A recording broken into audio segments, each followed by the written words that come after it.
Sal Berry. Congratulations. Affixed to the front of this card is a piece of towel used to wipe sweat off of Connor McDavid's forehead. And Tim Parish. Enjoy this piece of memorabilia. This is the Puck Junk Podcast.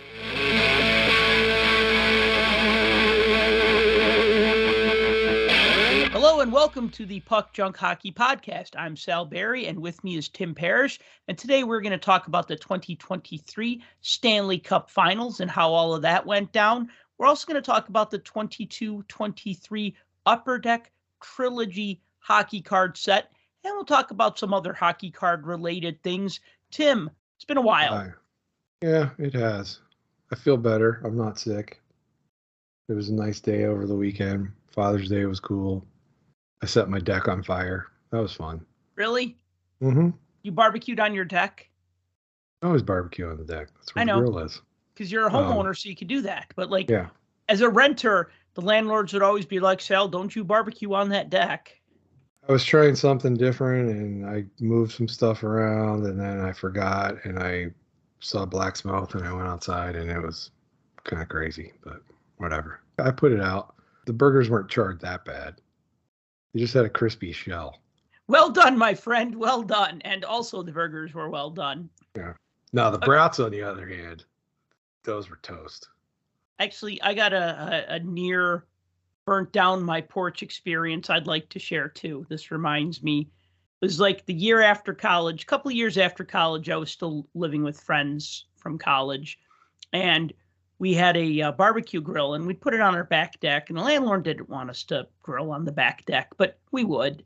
And so we had one of those electric igniters. You know what I'm talking about? You plug them in, you leave it on the coal, and it heats up the coals, and they start on fire. Yeah. So, it would take like 10 minutes or whatever. So me and my roommate, we start that up, and then we go into the living room to play video games because we're not going to stand there and wait for it, right? But the thing is that we could sit on our couch, we could turn our head and see all the way through the house, living room, dining room, kitchen, and then out the back door. It was like a straight shot. So we're playing video games, and then we turn and we look just to check on it, and there is like a 6-foot flame shooting off the top of the grill.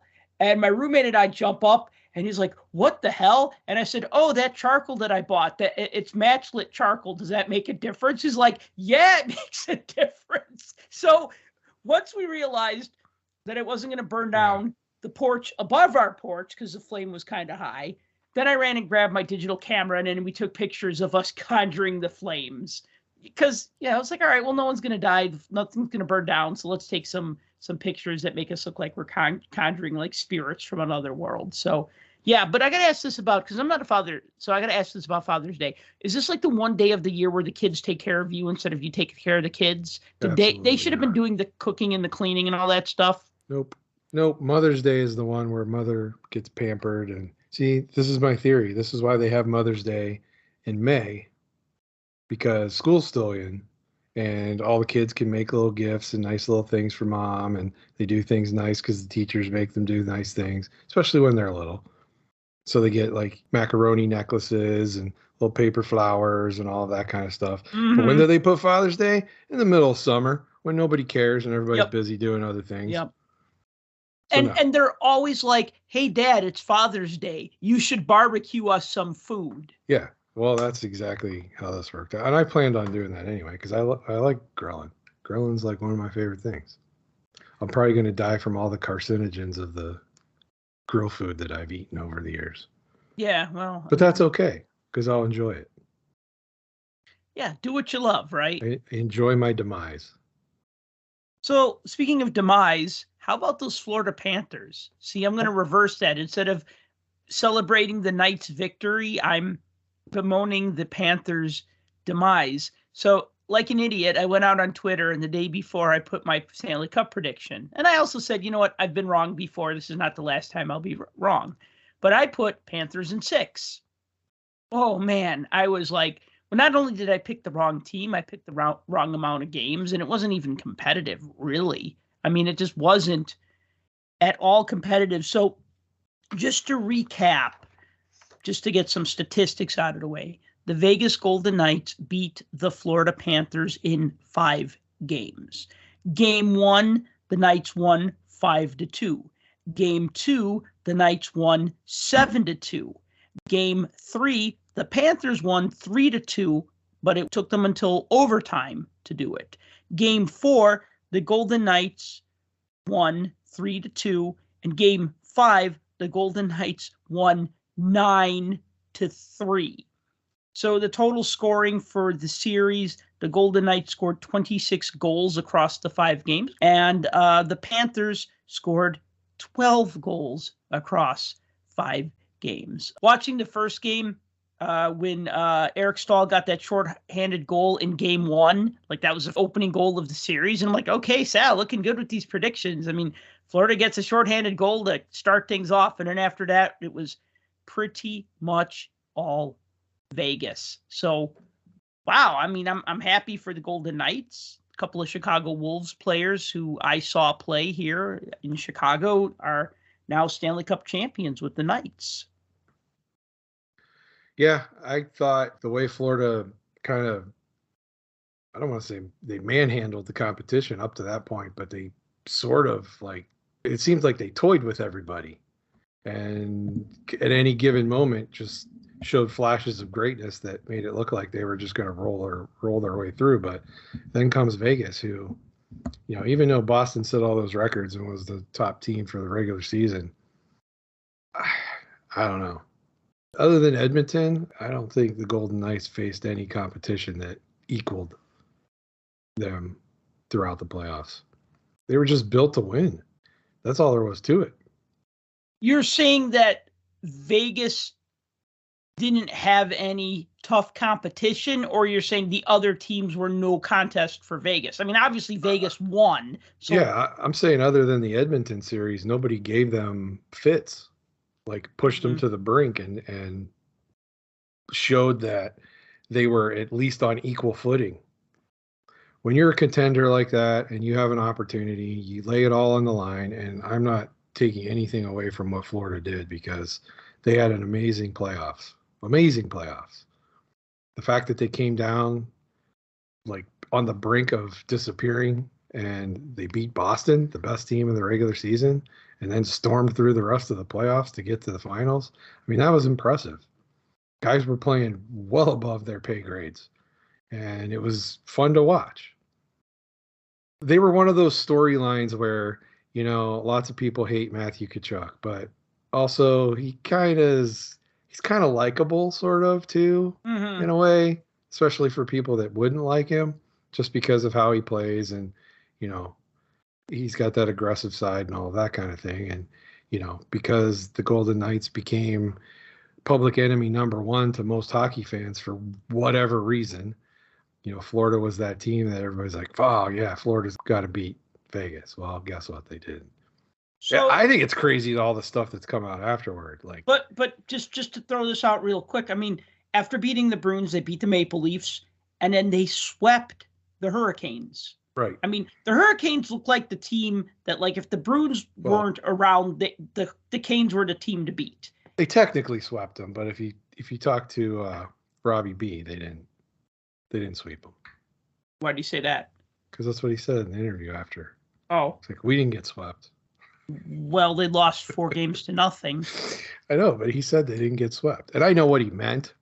It's just the way it came off was kind of weird. Well, I mean, okay, they lost 2 games in overtime. But they still lost those games. You know what I mean? Correct. All of these games were within 1 goal. But then again, Sergei Bobrovsky played lights out up until the finals. Yeah. And he wasn't the starter at the beginning of the playoffs. He stepped in for Alex Lyon. Lyon became like the de facto number 1. And then he struggled, and then Bobrovsky stepped in and played like the goalie that he is capable of playing as. Not only did I think the Panthers were going to win, I thought Bobrovsky was going to be MVP. I figured that if the Panthers win, it's either going to be Tkachuk as MVP or Bobrovsky as MVP. And I thought it would probably be Bobrovsky because he was winning a lot of these close games, these 2-1 games, these 1-0 games, these 3-2 games. He was making a lot of saves. I mean, up until the finals, he had really great statistics. I thought he was going to be the difference. I look at the Vegas Golden Knights, and yes, they are the Stanley Cup champions. And yes, they have a lot of good players. But who would you call the, quote, superstar on that team? Who would I call the superstar? I mean, I would obviously, them, I guess. Yeah, but not really. I would probably give that, just because you generally don't call your defenseman a superstar, but I would give that title to Jack Eichel. And yeah, was he an offensive juggernaut in the finals? Absolutely not. But if you watched him out there on the ice, he did so many other things that I didn't know Jack Eichel was that kind of player. Like, I didn't know he set plays up. I didn't know he got into forecheck. I didn't know that he positioned himself on the ice to always know where the rest of his players. I didn't know he played like that. That was a welcome surprise to see that. But, okay. Pietrangelo, he's another one that I'd put. But like I said, you don't really call a defenseman a superstar most of the time. And he's a very polarizing figure too, especially because he sometimes takes his stick and uses it as a tomahawk. But, that's neither here nor there. You're right. It's a team. They've got names. Jonathan Marchessault, people have heard his name. He's been around the league a long time. Phil Kessel. But, I mean, where was Kessel? Did he even play a single minute of the finals? No. I didn't see him on the ice. No, he played 4 playoff games. Yeah. So does he get his name on the cup because of that? Yes. If he was on the team long enough and played enough regular season games, then yes. Or the team sometimes they can make an exception and ask. I don't think he's the guy you leave off the cup. No. I mean, either way, he was there. He was on the roster. He did play a few games. He wasn't in any of the finals game. Mark Stone is going to be your unsung hero, right, when it comes to everybody there because of all the injuries and stuff. Now, of course, you got all your detractors saying, "Oh yeah, he misses the whole season, then suddenly he's healthy." Mark Stone has had a lot of problems over the last couple of years. So the fact that he was able to go and play in the finals, in the playoffs, and look like he did, that shocked me, really. So, I mean, I don't know. Wild Bill, hero of the after party. I don't know. I like William Karlsson. I wouldn't necessarily call him a superstar. But any of these guys on any other team, I mean, pretty much, you throw them onto most other teams and they're going to be overshadowed by somebody else. That's why I said Pietrangelo, he's got 2 cups with 2 different teams. Jack Eichel finally gets a cup now. Kessel's got his 3rd. Mark Stone has a cup now. So it's like they have a lot of players that are solid talent. It's just they don't have a Crosby. They don't have an Ovechkin. Right. They don't have a McDavid. They and don't have a Bergeron. They don't have that they don't have Kucherov. that. They don't have that. They don't have that type of player that you would expect would be the MVP. Like when Alex Ovechkin won MVP, we're like, yeah, that makes sense. Or when Cale Makar won MVP, we're like, yeah, that makes sense. It wasn't like a surprise, you know what I mean? So Jonathan Marchessault did win the Conn Smythe as playoff MVP. Technically, Jack Eichel had 1 more point than him. Just looking at some of the statistics, Eichel had 26 points in the playoffs. Marchessault had 25 points in the playoffs. But you don't always go with the guy with the most points because the points that Marchessault got were a little more significant. Eichel had 8 assists in the finals, but he didn't have any goals. Right. Marchessault had 4 goals and 4 assists in the finals. And even though goals are points, assists are points, and points count the same in point totals, goals are what wins the game. Having 20 assists in the playoffs is impressive, and that's what Eichel did, but you got to be able to finish, and Marchessault 4 goals and 4 assists, 8 points in a 5-game span. That's pretty freaking awesome. I mean, he was also first in shots during the playoffs. He had the most shots of anybody with 80 shots during the playoffs. He also was first in even strength goals with 10 even strength goals. So 10 of his 13 goals came at even strength. So, he was like the all-around best player, if that makes sense. He had 3 game winners, so. Yeah. Just looking at some of the other points, Matthew Tkachuk had 24 points. He had 4 game winners.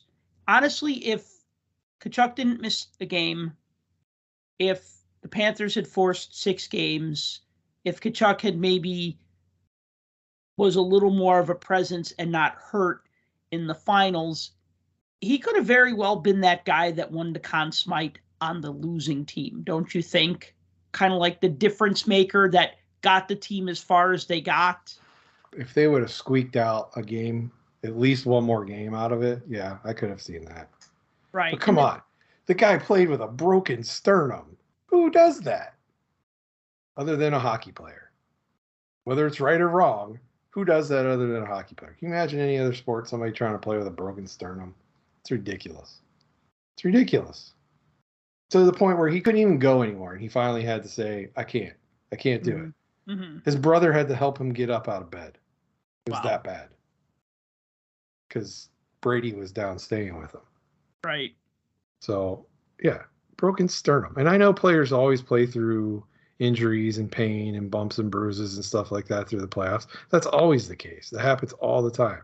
But here you have a guy, broken sternum. You have Ekblad, right? Ekblad's going to miss the start of next season because of his injuries. He was in some serious pain. He was looking winced on the side when he was at the bench all the time. And it was like, what's going on with him? Something's happening. And if you remember last year, he like fractured his leg. Wasn't that last year he needed surgery?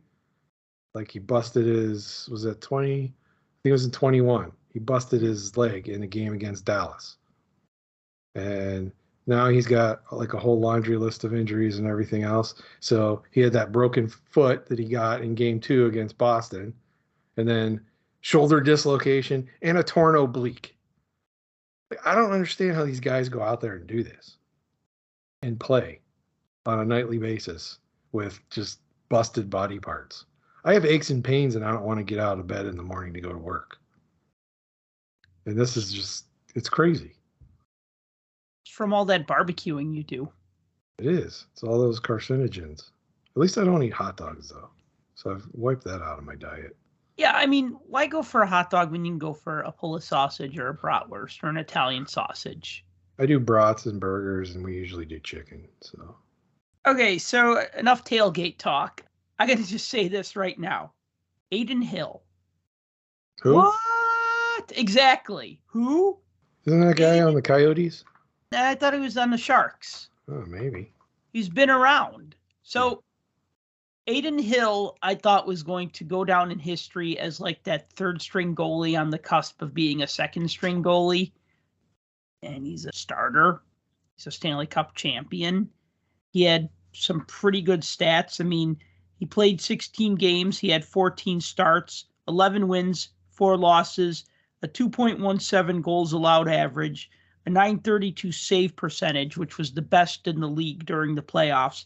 He had 2 shutouts, which is tied for first with Akira Schmid of the Devils, who you remember also had 2 shutouts. So Adin Hill had really good statistics for the Knights, but, I mean, he was arguably the 5th on the depth chart. I mean, okay, Robin Lehner out with an injury, so he would have been the first stringer probably if he was playing, or it would have been Logan Thompson. You know, you had Thompson was out with an injury. You had Logan Thompson's like their number. It's first of all, Logan Thompson is like their number 1. He is their number 1. He's their number 1 on their depth chart. Okay. Laurent Brossoit is his name. Brossoit. But he's from British Columbia. But yeah, okay. it's still Canada, French. Okay. Has there ever been a Stanley Cup champion that has used 5 different starting goalies in a season? I can't think of one. I'm sure there has, but I mean, usually it's just like 2 goalies and are healthy all season, and then one plays all of the playoffs. But I mean, just getting back to the depth chart. So, okay, Lehner out with an injury. Thompson out with an injury. Brossoit was injured.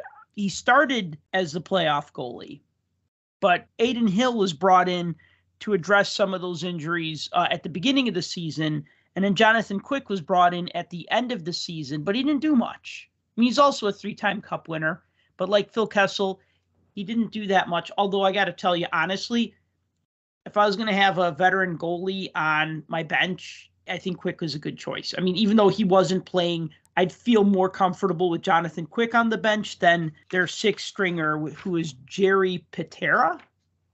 2 games, I think, this season. So you get to the bottom and it's like really thin. And Adin Hill was probably like, he and Matthew Tkachuk were like the 2 biggest stories.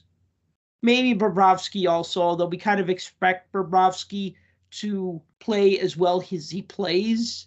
You always expect Bob to return to form of his Vezina level seasons. Right. And he never does until this year's playoffs. Then all of a sudden it was like, whoa, where's he been? And so then everybody was like, well, he's just going to keep playing like that. And then all of a sudden, oh, wait, there's the Bob that we've seen the last couple of years. Yeah, but hold on now. You can't fault him in the finals, though. I mean, I don't. I No. really don't. Because when the guy's getting peppered to death with shots and getting essentially no help in front of him, I mean, what are you going to do? I mean, that's the thing, though. I mean, like, when your guys are only scoring 2 goals, 3 goals, although it took them to overtime to get to 3 goals, 2 goals and 3 goals, you're not going to win games. I mean, you got to score more than the other guys. Of course, but if you look at all the scoring chances that Vegas had, I mean, how many of those scoring chances that resulted in points ended up odd man rushes, and they'd get guys down underneath the defenders. It was ridiculous. What do you expect your goaltender to do? If he's got 3 guys coming at him and he has to make a play on somebody and you can't cover at least one of the passing options, there's a problem. The puck's going in the net. I mean, you can pretty much guarantee that. Either that or he's going to have to stand on his head. And granted, he did. He made a lot of amazing saves, but there's only so many of those you can do. Now, flip it the other way, the Golden Knights, and with Adin Hill as their goalie, another fun stat I'll throw out, the top 3 shot blockers during the playoffs, all Golden Knights players. Yep. Alec Martinez, Alex Pietrangelo, Braden McNabb, 57, 55, and 54 blocked shots, respectively. So, I mean, it takes everybody to win a championship. And when your D-men are blocking shots and taking some of that load off of the goaltender, I mean, that helps a lot. Yep. I'm impressed how it all came together. And, the other thing, too, is that going back to 2017-18 season, where the Knights, they said, we don't have a first line, we have 4 second lines, right? And that was kind of the thing where, like, everybody contributed to win. I mean, yeah, you had guys who stood out and played excellent hockey. Eichel lived up to his expectations in that series. Marchessault, like you said, he would have been overshadowed on another team, and Mark Stone and Chandler Stevenson. I mean, these are guys that would get overshadowed on another team, and on this team they're allowed to shine, and they did shine. And the one thing that the haters always get wrong is they're like, oh, Vegas was handed a good team. Well, guess what? Almost all of those guys from their first season are gone. I think they only have 6 players left from their original roster from opening night. So it's a different team than it was back then, but the mentality is the same. Their style of play is the same. I mean, and yeah, you're right. Eichel is a bona fide superstar. He would be considered the superstar on the team, and especially the way he played in the playoffs. He's lived up to kind of the expectations that we've had for him all along. I mean, being in the same draft class as Connor McDavid is unfair. You take Connor McDavid out of that draft class, Jack Eichel would have been the first overall pick. I feel like the expectations were always there for him to play better, and Buffalo being Buffalo, it's tough to shine when you don't have the supporting cast. And here, he was able to shine and not have like an all-star right wing or whatever. You know what I'm saying? Like, he was able to shine with the players that he had because he was in a good environment. Right. I agree. It was that wild card going into it because he had no playoff experience. Eichel had nothing playing for Buffalo. I mean, what has Buffalo done since he came in the league? I don't think they made the playoffs not once. No. So he had no playoff experience. So it was interesting to see how he would handle it. And that, and coming off of an injury like he did. Yeah. But it just worked. Everything seemed to work with the personnel that they had, and it just clicked. And that was it. And back to your point about the detractors and everything, I am so tired of this narrative. It's all people have been saying throughout the entire playoffs. Give it a rest, people. They were not handed a team. They bought a team. Okay. They paid a lot of freaking money to buy that team. What was it? $500 million? Yeah. It cost them 6 years Mhm. ago. Mm-hmm. So they paid for a team. It was the most anybody had ever paid for a team, for an expansion team. Yeah. Were they made up of cast off players from other teams that may not have been regular cast offs in the draft 20 years ago? Sure. But they were also players that weren't top 8 necessarily, frontline guys. They weren't top 2 defensive pairings most of the time. And with very few exceptions, one being the only exception, they got a number 1 goalie right out of the box. And look how they treated him. Yeah. They kicked him in the butt and said, don't let the door hit you. So. And traded him to Chicago, of all places. So, I mean, yeah, did they have a bunch of talent in the very beginning? Sure. And it got them to the finals, and that was as far as they got. And then fast forward, they're a completely different team. But you got to remember, they were smart about building how teams need to build in today's NHL. There isn't any more of this, let's have a dynasty, let's have a legacy, let's do this, let's do that. It's, we need to win, and we need to win right now. So these teams are mortgaging their futures in order to try to win right now. And they're dumping all their prospects, they're dumping all of their draft picks, and they're picking up all of these players that can fill out a roster that looks like a Stanley Cup champion. So that's what they did. Every other team in the league can do the same exact thing. And this whole usurping the salary cap by utilizing LTIR, everyone has the same opportunity to do the same thing. If they don't do it and they don't take advantage of, whether you want to call it a rule, whether you want to call it a loophole, whatever you want to call it, it's there. It's there to do. So if teams don't take advantage of it, I don't know what to tell you. But if you go back and look at a lot of team rosters, there were a lot of teams that were over the cap throughout the season based off of LTIR players. Mm-hmm. It happens. It happens every year. It's just the way it is. So you can throw all of your things out. The best one is, I heard that the fan base hasn't suffered enough because they're only 6 years in the league. I'm so tired of that. So give me a break. Just give me a break. I'm by no means a Vegas Golden Knights fan. I'm not.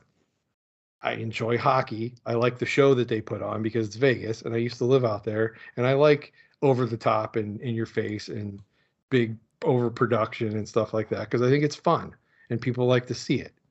And I get it. You're going to do that. Some people hate that. The quote unquote hockey purists, they hate that. They want to be subdued and quiet, just like all the people that jumped on the bandwagon of, let's hate on William Karlsson because he was drunk and he gave a speech and said the F word. Give me a break. The guy was drunk at the Stanley Cup party.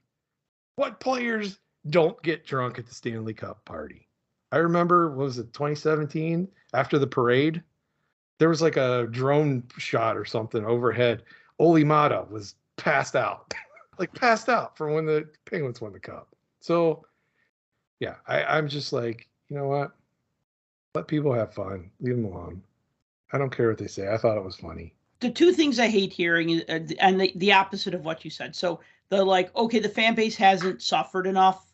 And then the other thing I hate is like when I know like with the NBA finals, they're like, after 54 years or whatever, the Denver Nuggets are finally champions. And like the waiting is over, right? Like who the hell was waiting that long?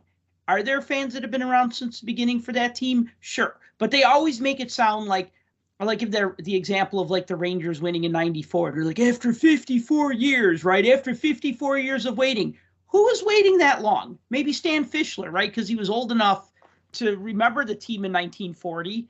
But they always make it sound like, oh, the fans that have been following this team for 38 years have finally won a championship. Or like the Cubs, right? When the Cubs won after 108 years or whatever. It's like, finally the wait is over. It's like, yeah, anyone who was waiting since then is now dead. I always hate that. You know, at least we didn't get that with Vegas because it was only 6 years. I get that. Like, I get the whole thing because, yeah, if it's a long time and it's a drought, everybody makes a big deal over it. So I understand that. You know, just like if Toronto ever wins anything ever, they'll be over the moon. But look, I don't care if you win it the first year you're in the league, the 6th year you're in the league, or the 60th year you're in the league. Winning the Stanley Cup is an accomplishment. It's the hardest trophy in all of sports to win, and I don't care who you are. You can't take that away from them. They were the best team. That's it. Plain and simple. And, you can say Boston was the best team regular season. Great. Regular season champions. Put that banner up in the rafters. Regular season champions. Until you win the cup, which they've won a cup before.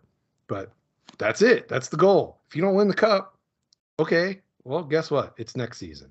It's funny that the Panthers mascot is named Stanley C. Panther, which is a little presumptuous.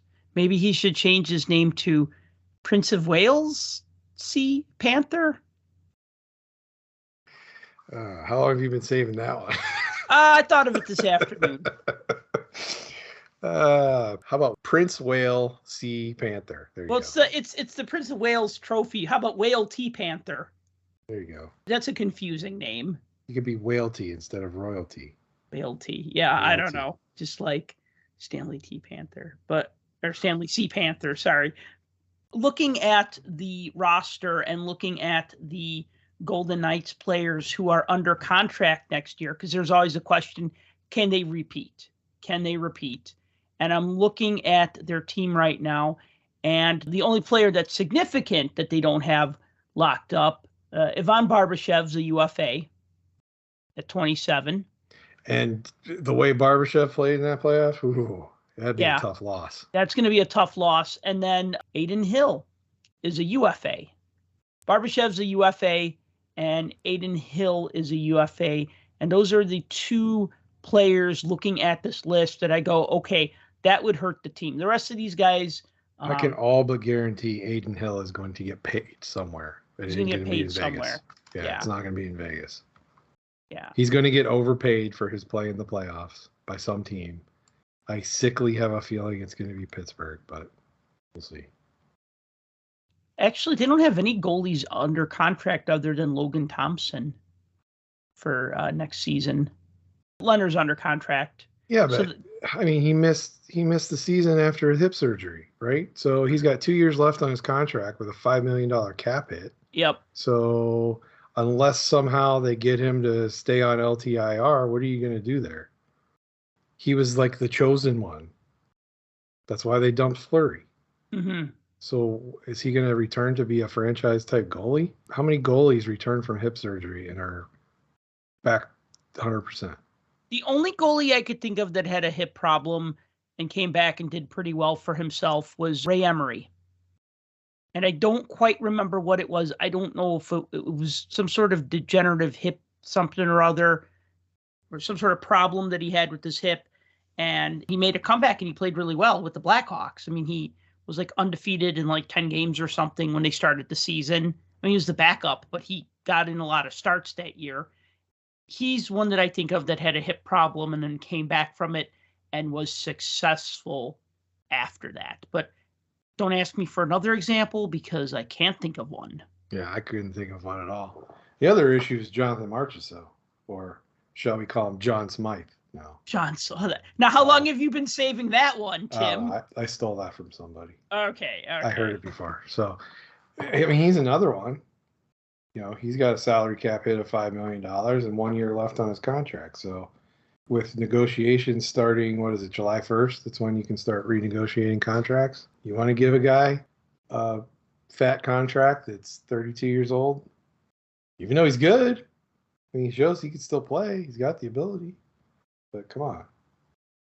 I mean, 32 is traditionally where you start to lose a step. As a forward, yes. 5. I think every year after 33 as a forward is a gift.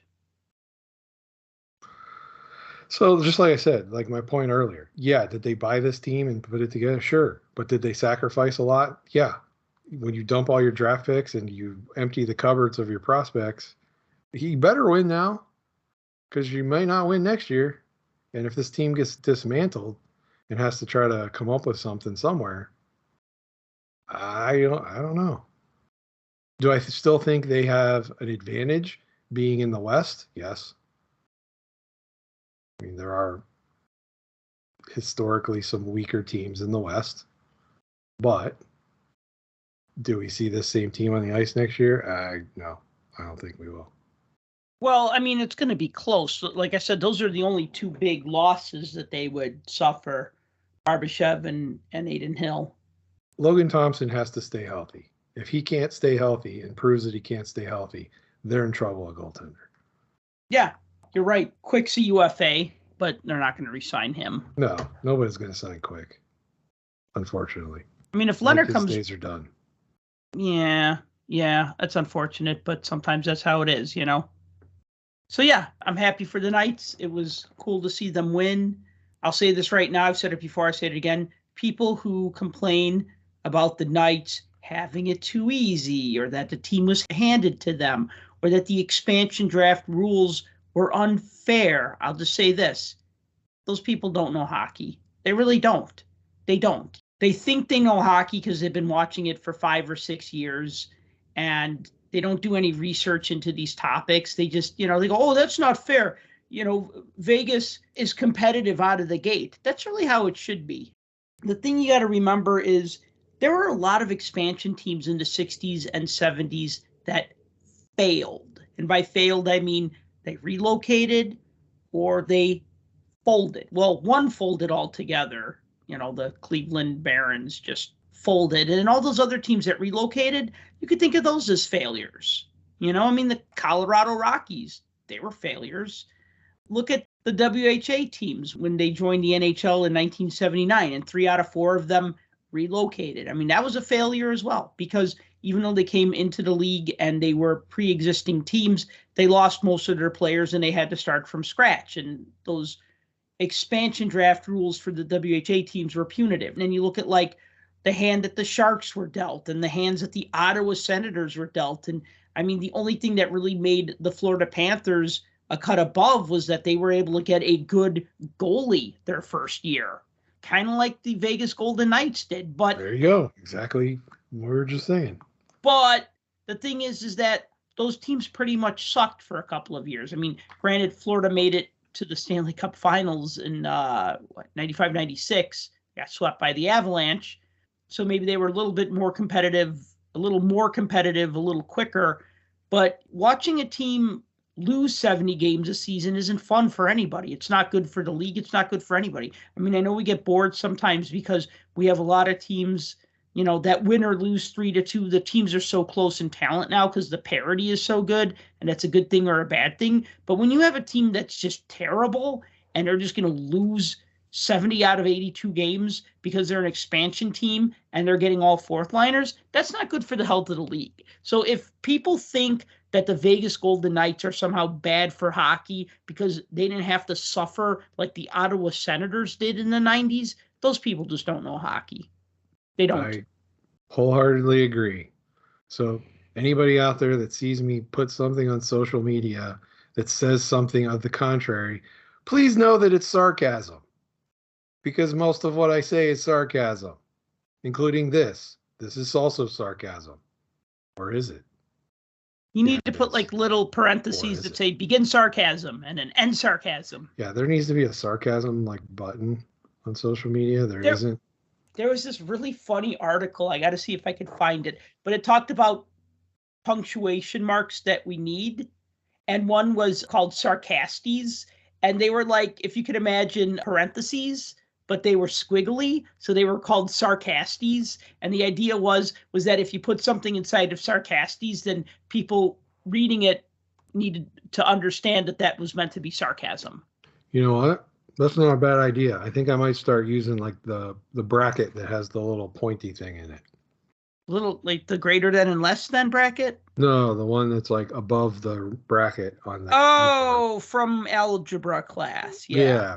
The one curly braces. We call them in computer programming. We call them the curly braces. Yeah, I'm going to start using those. That's what I'll enclose all my sarcasm in that.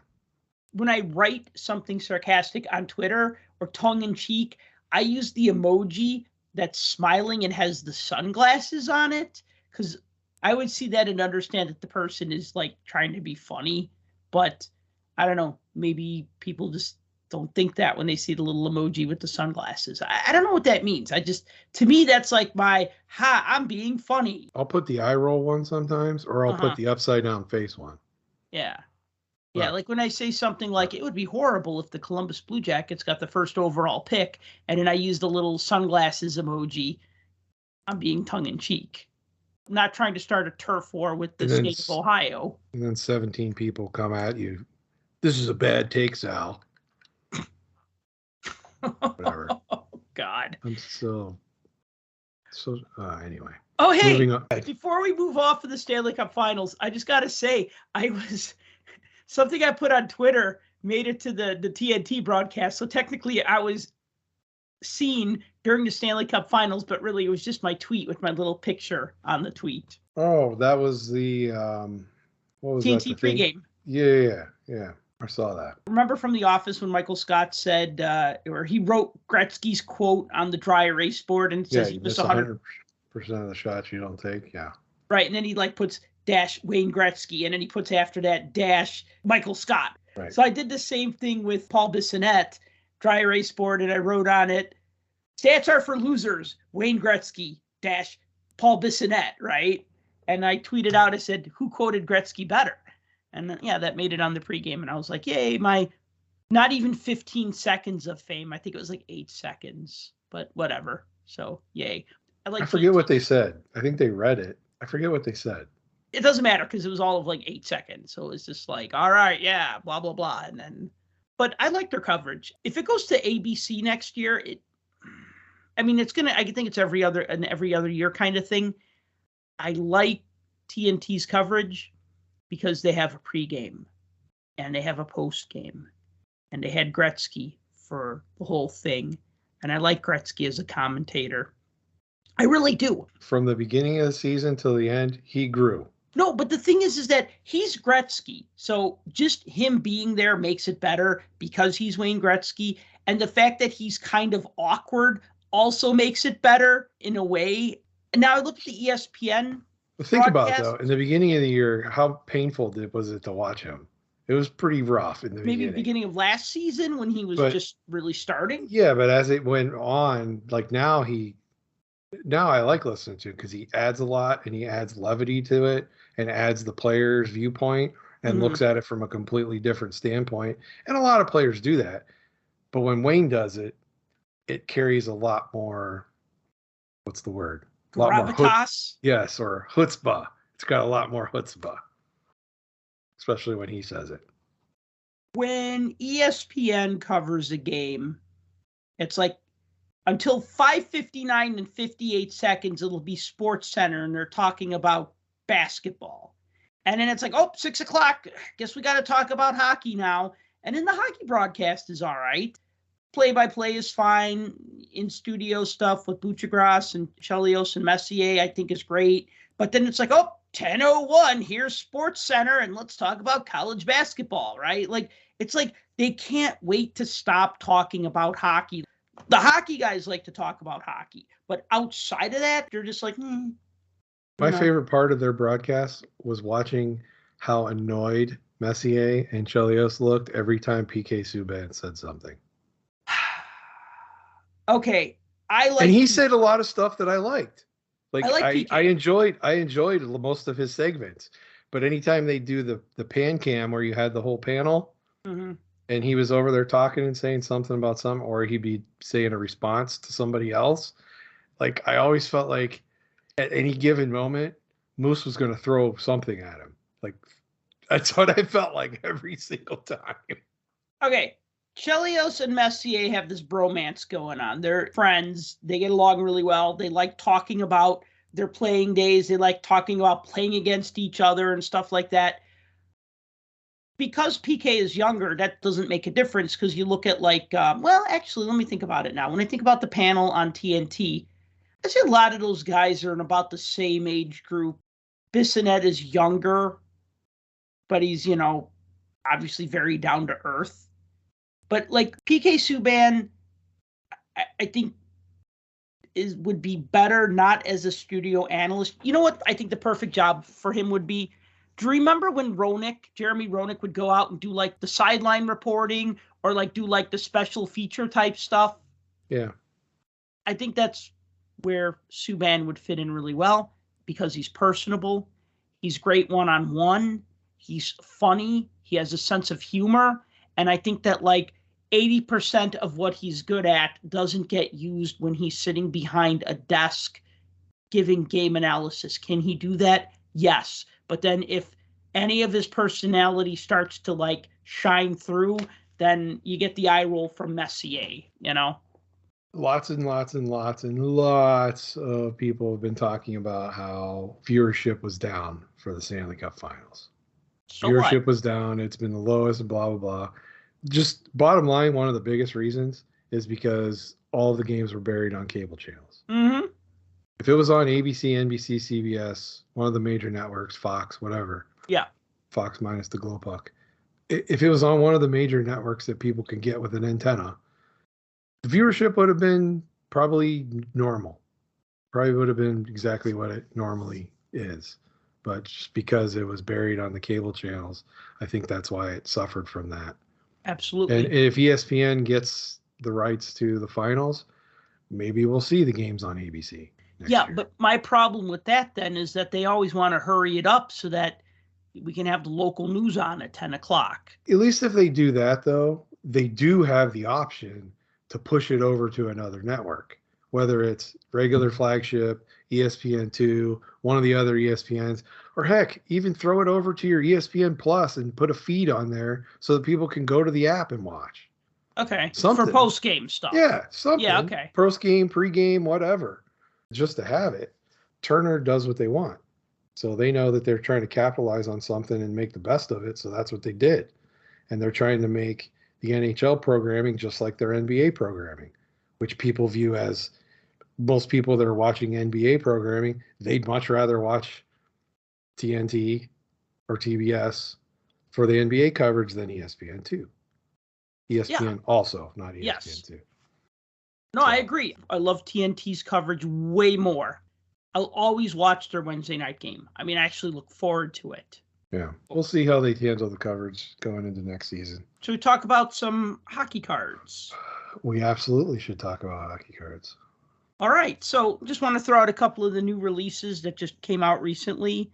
May 25th, we had 22-23 Trilogy. We'll talk a little more in depth about that in a minute.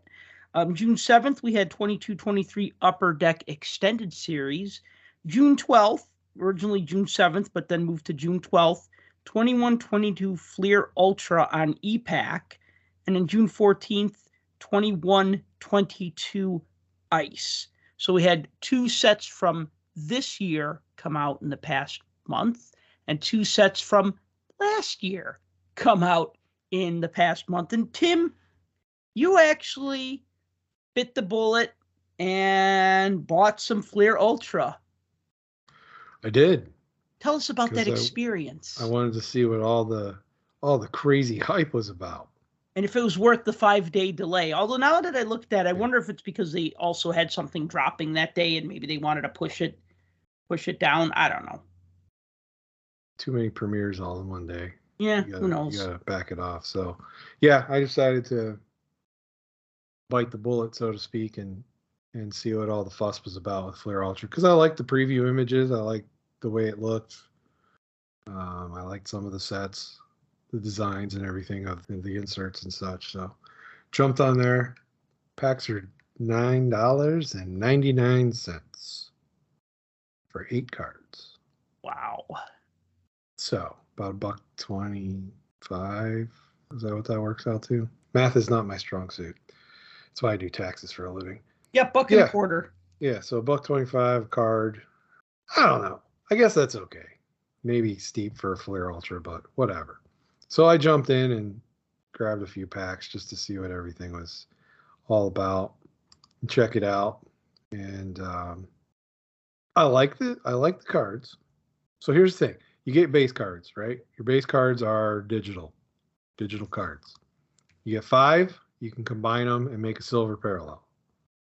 You also will get silver parallels in packs. There's one in a pack. So you get one silver foil. And the silver foils are actually real cards. So those are the cards that you can add to your account and have shipped to you.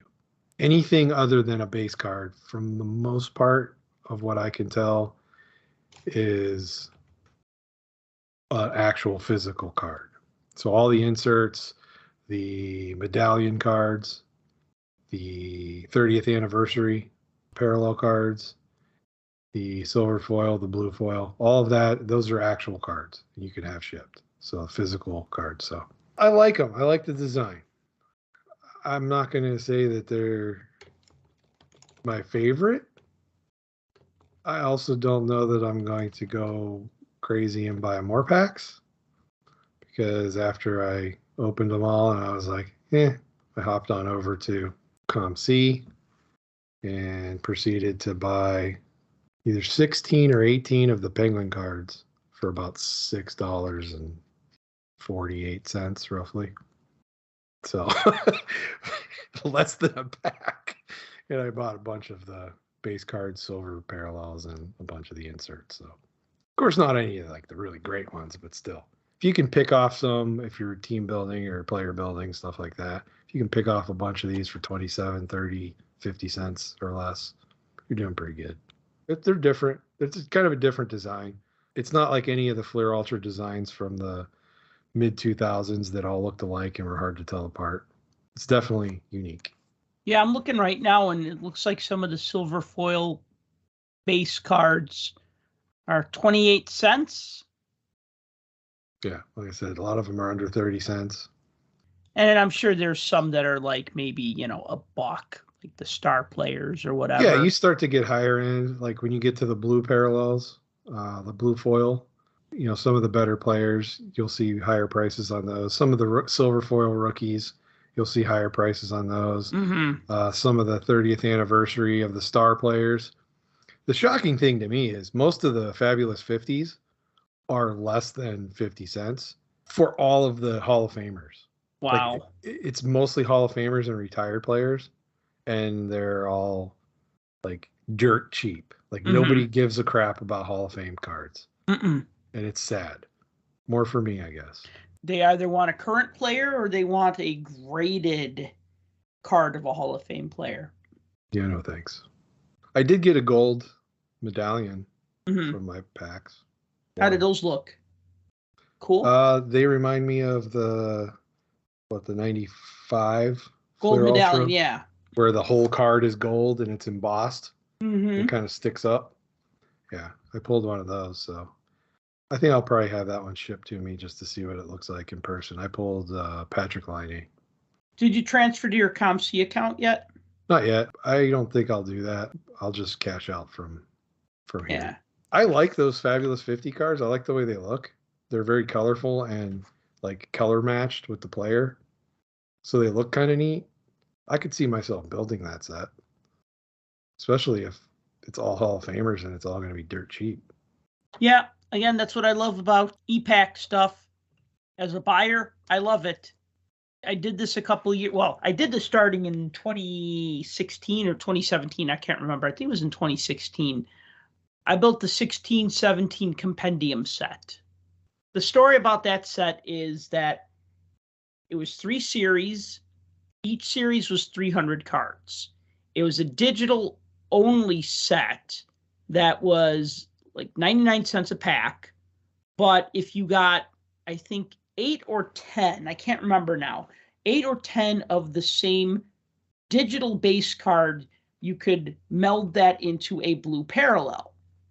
But most of the blue parallels were being sold for 30 cents, little under, little over. And I remember they would do their Black Friday sale and their Cyber Monday sale and their spring cleaning sale. And I would just go and I would just buy a bunch of compendium cards from 16-17, and I would try to buy them at sub 30 cents. I wasn't in any rush to finish the set, because if you're in a rush and money's no object, you can have whatever you want tomorrow. But I told myself, I'm going to try to build this set for $300. So I actually set a budget, and I kept the spreadsheet, and I actually would buy a card, fill in how much I paid, and over 5 years, I think I finally got, let me see, 17, 18, 19, 20, 22. So 6 years, because I got my final shipment of compendium earlier this year. But that's the thing, is that I let other people bust the packs, try to get the rare chase cards, try to do all the bounty programs and this and that and the other thing. And then they just throw their junk on ComC, and I'll buy it because I still like cards. I don't care if they're 30 cents or $30 or $300. If you like cards, you like cards. I didn't meet that goal. I had to go over $300. And the reason was because ComC started charging sales tax. So if you bought $100 in credit, I would have to pay like $111 to account for Illinois sales tax. So that's kind of like what blew my curve. But otherwise, I was pretty close. Oh, and in Series 3, almost nobody really was melding them as much for some reason. Probably because it came towards the end, you know. Yeah. Well, Series 3 had Austin Matthews, so yeah, Series 3 had all the rookies. So I used to have people asking me for my Austin Matthews because I bought a bunch of compendium on one of the days where it was like 50% off, and those were already 99 cents a pack. So I was like, 50 cents a pack, you can buy like a whole box for $25.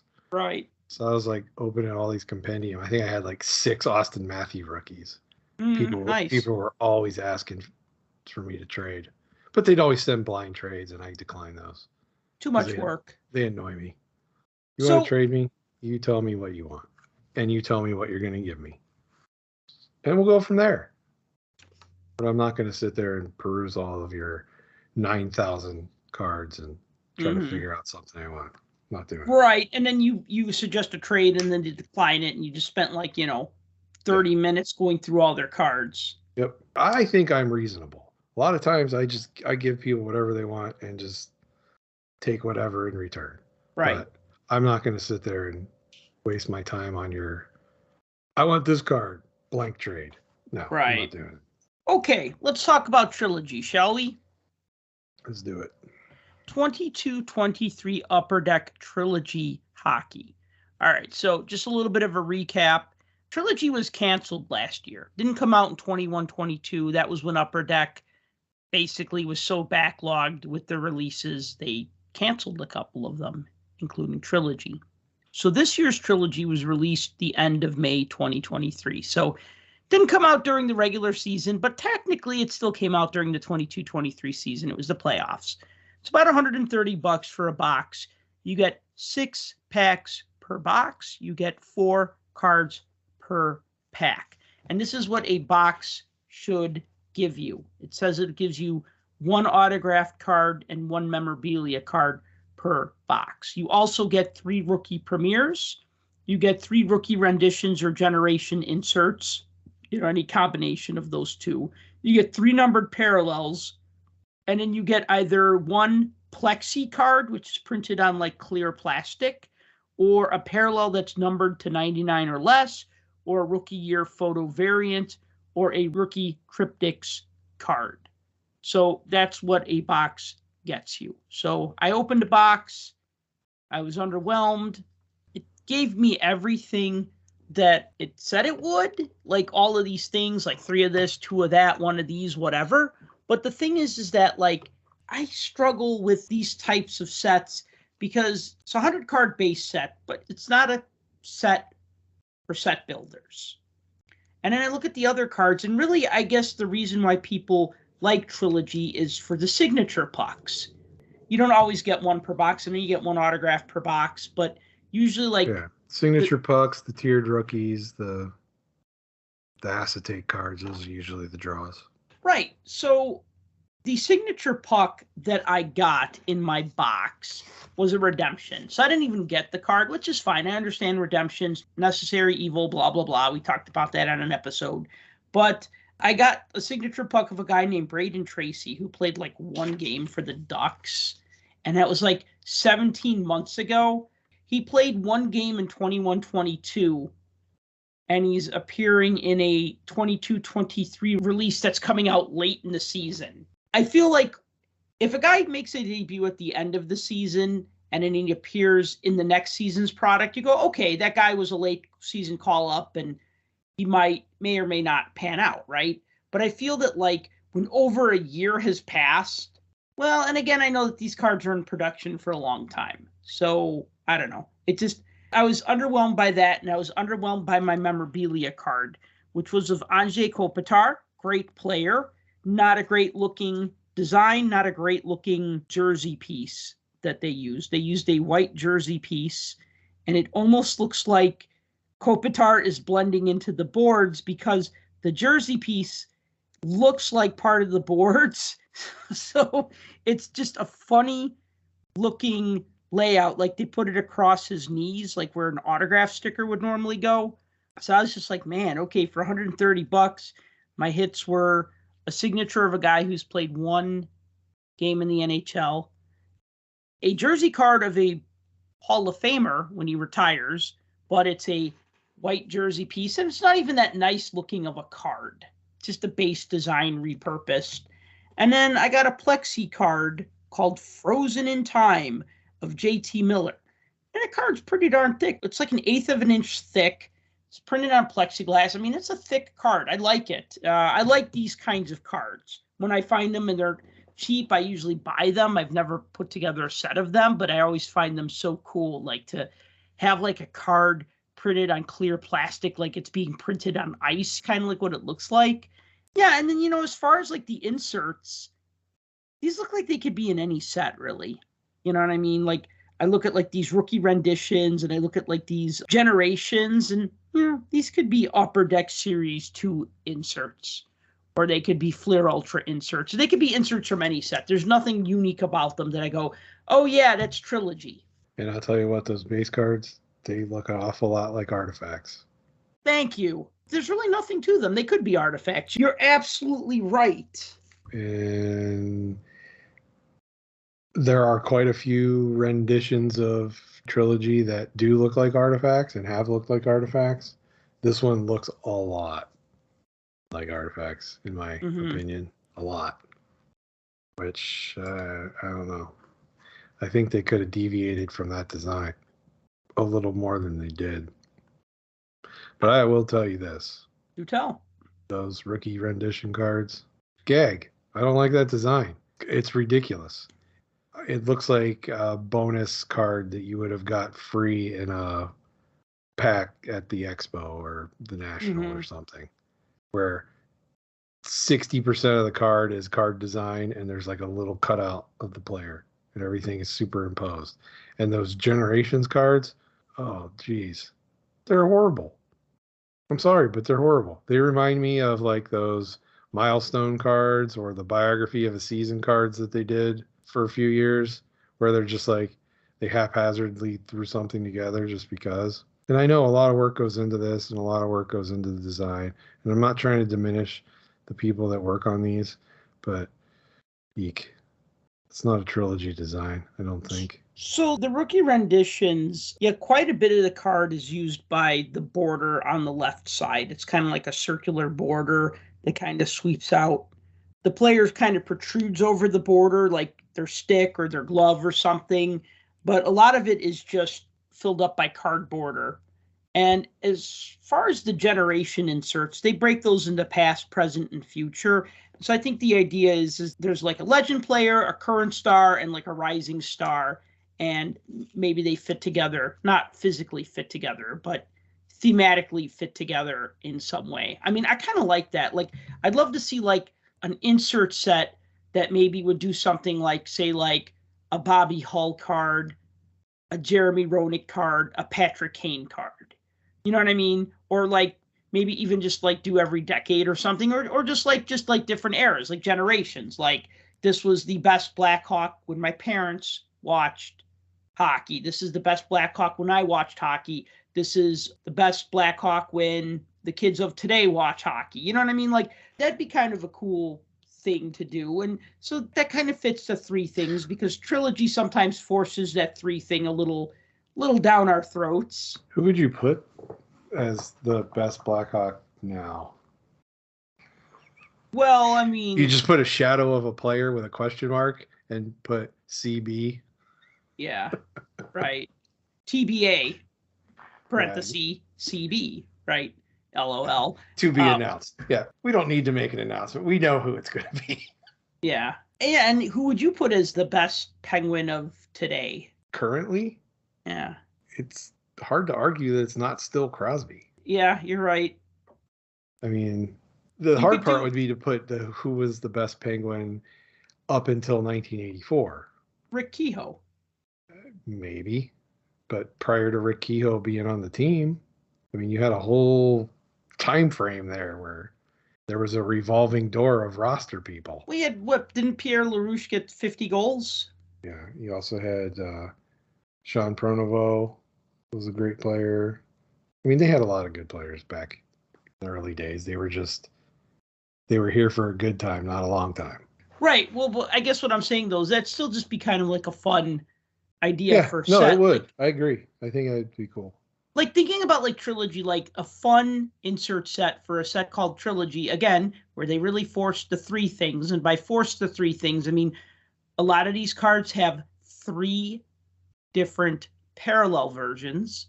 Some of these cards have 3 different tiers. So the base set parallels have a common, uncommon, and rare tiers. So even though there's 3 different versions of the base cards, 3 different parallels, there's also 3 different tiers within those parallels, right? So they really kind of push the 3 thing. Red, or blue, like green, and then common, uncommon, rare. Yeah, and then like the rookie cards, the rookie premieres, there's level 1, level 2, level 3. So there's like 3 different levels of like rarity. You know, if they wanted to like push the 3 thing, they should do like an insert set of like guys who scored hat tricks.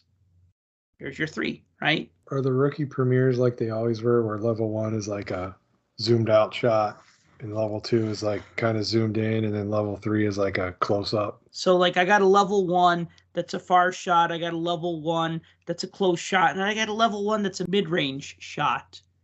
Even though they say level 1 on them, they're numbered out of different numbers. One's numbered out of 999, one's numbered out of 699, one's numbered out of 299. So yeah. It must be the 3 tiers. They did base rookies, common, uncommon, and rare. So, and you get one of each in a box. So even like their tiering of the rookies. So they're tiering the rookies. So they have level 1, level 2, level 3, and within each level, they have common, uncommon, rare. Yeah. It's ridiculous. Just be glad it's not level 1, level 2, level 3, common, uncommon, rare, and then each one of those has red, green, blue, orange, magenta, zebra stripe, glow in the dark, lime green, gold, purple horseshoes, red balloons, spectrum, green clovers. Yeah. Just be glad it's not that ridiculous, because it could have been. Oh, it absolutely could have been. We're gonna save that for OPG Platinum or the next artifacts with rose gold and silver and don't forget wood and leather. Oh God. So anyway, so like looking at my box, I mean, I know you don't always get the best cards in a box. The sell sheet should just say, instead of saying sample images shown, they should just say actual results may vary. You know, it's like when you're watching late night TV and they show that like weight loss supplement and they show people like the before and the after, and you go, yeah, that's how I want to look, right? And then at the bottom, it says actual results may vary, or sometimes they say results not typical. And I feel that like when you look at like a sell sheet and you see like a Sidney Crosby autograph, and then you see an Igor Shesterkin jersey patch card, and then you see a Matty Beniers autograph or whatever, and then you're like, wow, that looks like a great set. It needs to have like the fine print that says, you know, actual results may vary or results not typical. And I mean, I know that when I see a sell sheet or sample images on like DA Card World or Steel City Collectibles or whatever, they're just showing you like the best cards that you can get. But I feel like I kind of got like the complete opposite of that. And that's usually why I steer away from this, because I go, okay, base cards. I'm not going to build this base set. Maybe I'll buy the base set at a show for $10 or so, but I'm not going to build this base set. I look at these inserts and I go, yeah, these inserts don't really wow me. They're not like, say, like those pop art inserts from the from Fleer Ultra, or like the 16-bit inserts from Allure, right? Yeah. Like I look at these inserts and I go, okay, inserts are nothing special. The base cards are nothing special. The Trilogy rookies are nice and they're shiny. And I guess, like, though, if I was going to collect rookie cards, I'd probably want to collect rookie cards that were a little bit easier to obtain. I could put that two different ways. If I was a seller, if I'm a flipper, if I'm an investor, I want the rookie cards that people are going to buy. And Trilogy rookie cards are underrated, despite looking nice, despite being serial numbered. They're always going to lose out to a young gun. And Tim, how many young guns do they print of every card every year? 1.9 bajillion. Bajillion, right? And yet a card that's numbered out of 399, people are going to look at that and go, oh, I want the young gun. I don't want the Trilogy rookie that's numbered out of 399 or 299 or 99. Absolutely. Or whatever. So as a collector, I go, these are nice rookie cards, but I only get 3 of them in a box, and there's like a crazy amount of them. I'd rather go after the young guns. I'd rather go after either the young guns, or I'd rather go after OPT marquee rookies, or something that's a little more obtainable, if that makes sense. It makes perfect sense. So then what are we left with? I agree with you. Any numbered rookies, any rookies that are numbered that come out of any of the major sets, I mean, they're always underrated. Always. They're never not underrated because, how do I put this?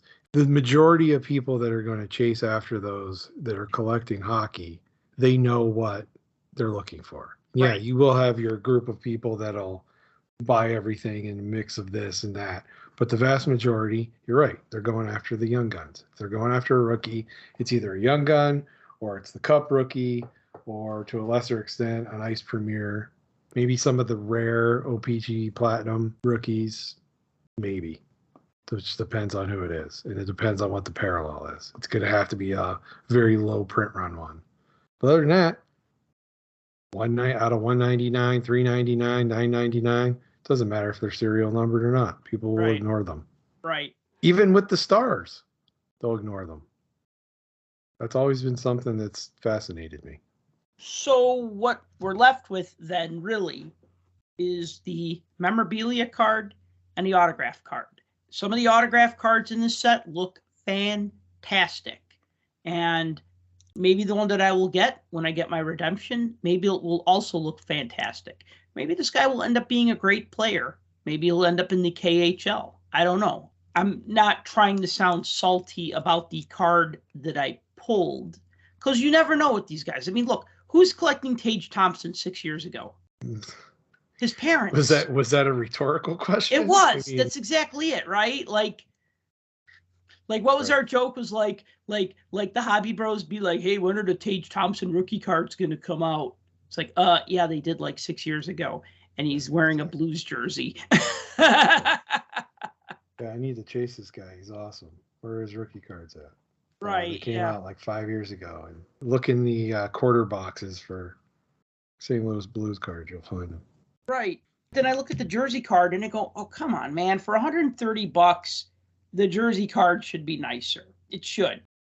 I don't know if I like this trend. I'm noticing this a lot lately with sets like Artifacts, with sets like Trilogy, where they're taking the base card design and then they're sticking a jersey piece on it. And I get it. You don't have to come up with an all-new design.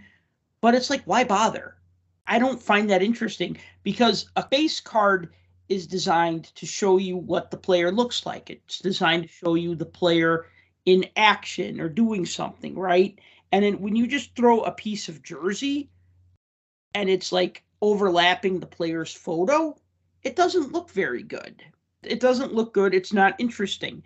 That's why I like, even though they're like pretty much worthless, the UD jersey cards that we used to get pretty frequently in Upper Deck Series 1, Upper Deck Series 2, you know what I'm talking about? It pretty much used to be one per box, more or less. Pretty much used to be one per box, sometimes as many as 3 per box. But they would do the card horizontally, and then they'd have a player photo on one side and the jersey piece on another side. Or sometimes they would do them vertically, but they would still do it in a way that it looked nice. Like they were designing this card with the thought, a piece of jersey is going to go here, so we got to not have other stuff there, right? We're not going to cover up part of the player with this piece of jersey. But now we're just kind of seeing like, let's just do a base design with the jersey piece. And it's just not that interesting. So I guess they would do game jersey card with a player in an Oilers jersey. The card says Montreal Canadiens and has a swatch from the Boston Bruins on it. Or they would do that. Would be the one that you had like 18 of. I've got like 20 some of them. Sergei Samsonov. Samsonov. I was going to say, yeah. Sergei Samsonov. It was 06-07 Series 1. Yeah. Those came out of. Well, nothing made me more sore than when I got that Dino Ciccarelli jersey card, and it pictured him in a bright green North Stars jersey, and the jersey swatch was a bright red Red Wings jersey swatch. Gotta love those Franken cards. Why would I haven't gotten one in a long time. I honestly haven't gotten one in a long time. I just don't understand why Upper Deck ever did that. I used to be a nuisance to them. I'd send them back the jersey cards with the swatches like that and say, the swatch doesn't match the photo. And then they'd send me back a form letter that says, it doesn't have to. Enjoy your card. Enjoy this piece of memorabilia that may or may not have been worn by the player on the card and may or may not have come from an actual game and may or may not even be from something from Earth. No, wait, hang on. That's not Upper Deck. You're talking Leaf now. That's Leaf language. Panini does that too. Panini, yeah. No, Upper Deck is at least up front with that. Enjoy your piece of towel that we picked up off the floor. Yes. Congratulations. Affixed to the front of this card is a piece of towel used to wipe the sweat off of Connor McDavid's forehead. They still do that with SP Game Used. There's all of those, the banner seasons where it's like a banner from an event. Mm-hmm. Yeah, I'm guilty of buying some of those. You know, who did the tablecloth? Was that Topps? I think it was Topps. Sounds like something Topps would do. From an event. Event used tablecloth. Was the event lunch? I have no idea. You know, the event was the barbecue at Tim's Father's Day barbecue. Yeah. So while we were talking here, I tried to pull up to see if there was any closed auctions on any individual cards yet for Trilogy, just to see what's out there. So the Slavkovsky rookie premier, the one numbered out of 99, sold for $113. That's something. Yeah. The Matty Beniers 0506 tribute rookie premier. That's the acetate one. So it looks like the 0506 design. Numbered out 99, one sold for 160. Those are your two big winners. There were some little ones here and there. Most of the premier rookies, at least for now, have sold anywhere from $8 to $10, with the exception of a Seth Jarvis Future Generations Green, numbered out of 75. That sold for 17. So all of them had bids, decent bids, but that's really what they're going for. So here's a bunch of numbered rookies, again, going for pretty cheap. So, you know, what's funny is that in 23-24, everybody's going to be chasing Connor Bedard rookie cards, but you're still going to have 22-23 sets coming out. And I wonder if people are just going to like not even bother with that. Like they're just not going to even bother with 22-23 and they're just going to save their money for 23-24. Unless Upper Deck has a way that they can dump about, what did I figure? I think there were 7 sets that I saw for 22-23 still. Mm-hmm. Unless they can find a way to pour those out in the next 4 months.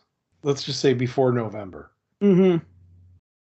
And we're going to assume that he's not going to be in Series 1, so maybe even before February.